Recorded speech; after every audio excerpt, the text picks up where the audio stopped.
that. Haunted Southeast Michigan, whether you believe in ghosts or not, this is the perfect time of the year to get into the spirit of the spirits. Psychic medium Kristy Robinett is here to tell us about some of the most haunted areas where the most activity is. How are you? I'm doing great. How are you? So you're a medium, right? I am. All right, so for people that don't, because sometimes people don't know the difference sometimes between a psychic and a medium. Mediums talk to the other side, right? That is correct. A psychic foretells the future, and a medium talks to those that have crossed over along with earthbound spirits. All right, so you can't predict if I'm going to win the lottery, but most psychics don't. But you can probably talk to people maybe around me that aren't living.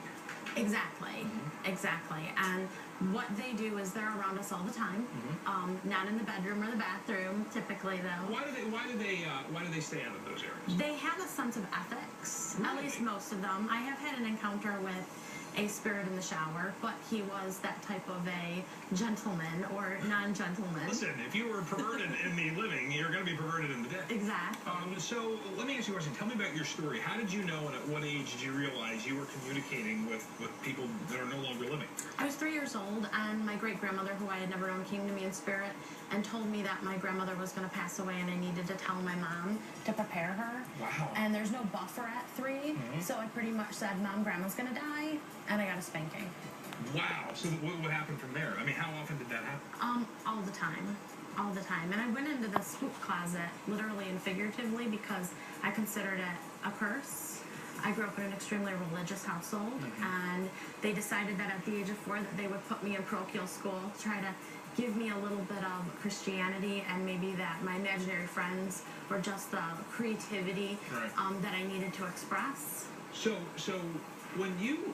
How does it work? I mean, I know it's very hard for a medium to explain it. Is it a feeling? Do you actually hear a voice? Do you hear words? Do you hear... How does it work? For me, I actually physically see the spirit like they're physical, like blood and bones, and complete physical body, and they give me information that I then give to the client. So it's not in my mind's eye. Okay. It's not a sense, although I do get the senses. Okay. You know, we all get the creepy feeling, and we know we probably should get out of there. I think we all have psychic abilities.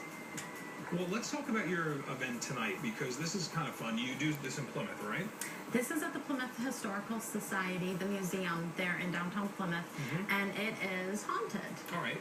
And it starts at 7:30 tonight. I know you said there's just a couple of tickets left. We'll get the information up at myfoxdetroit.com. What do you actually do at Haunted Plymouth, the historical museum, tonight? Tonight I'm going to be doing a seance. Is that a good idea? I worry about that. Well, I protect everybody, so nothing like a demon or a negative entity is going to come through. And I bring through those of the other side that are connected to the participants, along with anybody that's connected to the museum. Wow. All right. So that could be fun tonight. I'm then talking about the cemetery. The cemetery, Soup Cemetery, which is in Belleville, is considered one of the most haunted cemeteries in Michigan. Okay. And it is attributed to Elizabeth Soup, who was the town witch. And a lot of ghost hunters consider that a haven for paranormal activity because of Elizabeth. She actually got a bad rap, though. Wow. So do you visit the cemetery too?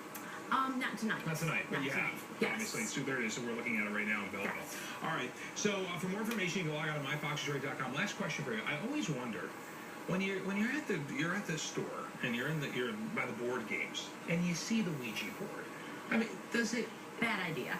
Really? Bad idea. But it's a board game. It's a Bad play. idea. Really? It is. You actually can bring through low-level spirits, just like I don't want anyone at home playing seance. But it's made of the same material that a Monopoly board is made of. But it's the idea that you're conjuring something So you're not of a the fan. other world. I'm not a fan. All right, very good. I will mention this to you guys too, and Dina, that when I sat down, I said, "All right, you talk to dead people. Who's around me?" And she mentioned a female, and then I sort of the phone behind us rang. Bobby said that phone has never rang before. I don't even know if it's plugged in, so I thought that was kind of cool right before she came on. That's all I got. Good seeing you. The other side. All right, very good. Thank all right, you. Back to you.